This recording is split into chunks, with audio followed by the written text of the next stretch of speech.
আমাৰ অসমীয়াত এটা প্ৰবচন আছে, যাৰ নাই বাঁহ তাৰ নাই সাহ। অৰ্থাৎ অসমীয়া সমাজত বাঁহৰ প্ৰচলন অতিকৈ প্ৰাচীন কালৰ পৰা চলি আহিছে আৰু ইয়াৰ গুৰুত্ব যথেষ্ট পৰিমাণে বেছি।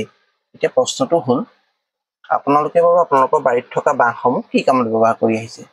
হয়তো বাৰীৰ জেওৰা দিয়া, জপনা দিয়া, নাইবা ঘৰৰ বেৰ সজা, আনকি খৰিৰ কাৰণেও আপোনালোকে বাঁহসমূহ ব্যৱহাৰ কৰি আহিছে। কিন্তু আপোনালোকে ভাবি চাইছেনে, এই বাঁহৰ ওপৰত নিৰ্ভৰ কৰি সম্পূৰ্ণ এটা ইণ্ডাষ্ট্ৰী অসমত হ'বলৈ গৈ আছে। অৰ্থাৎ নুমলীগড় ৰিফাইনাৰী লিমিটেড আৰু আছাম বায়' ইথানেল প্ৰাইভেট লিমিটেডৰ যুটীয়া উদ্যোগত অসমত হ'বলৈ গৈ আছে এটা বায়' ৰিফাইনাৰী, য'ত কেৱল বাঁহকেই কেঁচামাল হিচাপে ব্যৱহাৰ কৰা হ'ব।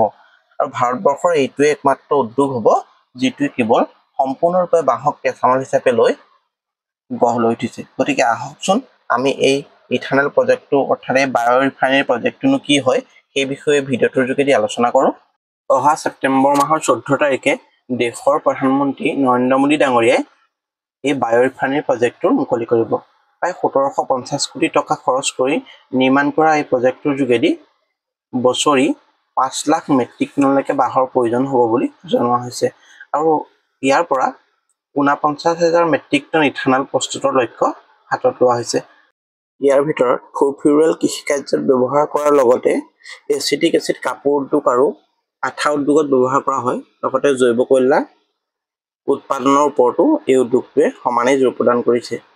এই উদ্যোগটোৰ পৰা আমাৰ নৰ্থ ইষ্টৰ বিশেষকৈ অসমৰ বাঁহৰ খেতিয়কসকল বিশেষভাৱে উপকৃত হ'ব বুলি আশা কৰিব পাৰি।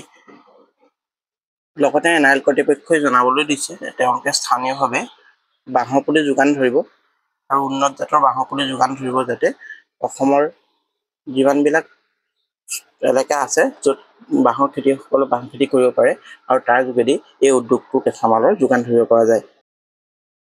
অসমৰ লগতে উত্তৰ পূৰ্বাঞ্চলৰ অৰ্থনৈতিক ক্ষেত্ৰখনত আমূল পৰিৱৰ্তন সৃষ্টি কৰাৰ লগতে নিবনুৱা সমস্যা সমাধানৰ ক্ষেত্ৰত এই বায়' ইথানল প্ৰজেক্টটো যথেষ্ট পৰিমাণে উপকাৰী হ'ব বুলি আমি গণ্য কৰিব পাৰোঁ। আজিৰ এই ভিডিঅ'টোৰ যোগেদি আমি অসমত উৎপাদন হ'বলৈ গৈ থকা বায়' ৰিফাইনাৰী অৰ্থাৎ বেম্বো বেছড যিটো ইণ্ডাষ্ট্ৰী আছিল সেই সম্পৰ্কে আমি জানিবলৈ পালোঁ। আশা কৰোঁ ভিডিঅ'টোৰ পৰা আপোনালোক যথেষ্ট পৰিমাণে উপকৃত হৈছে। যদি ভিডিঅ'টো আপোনালোকৰ ভাল লাগে তেনেহ'লে লাইক আৰু শ্বেয়াৰ কৰি দিব, লগতে চেনেলটো ছাবস্ক্ৰাইব কৰিবলৈ নাপাহৰিব। আজিলৈ আহিছোঁ, ধন্যবাদ।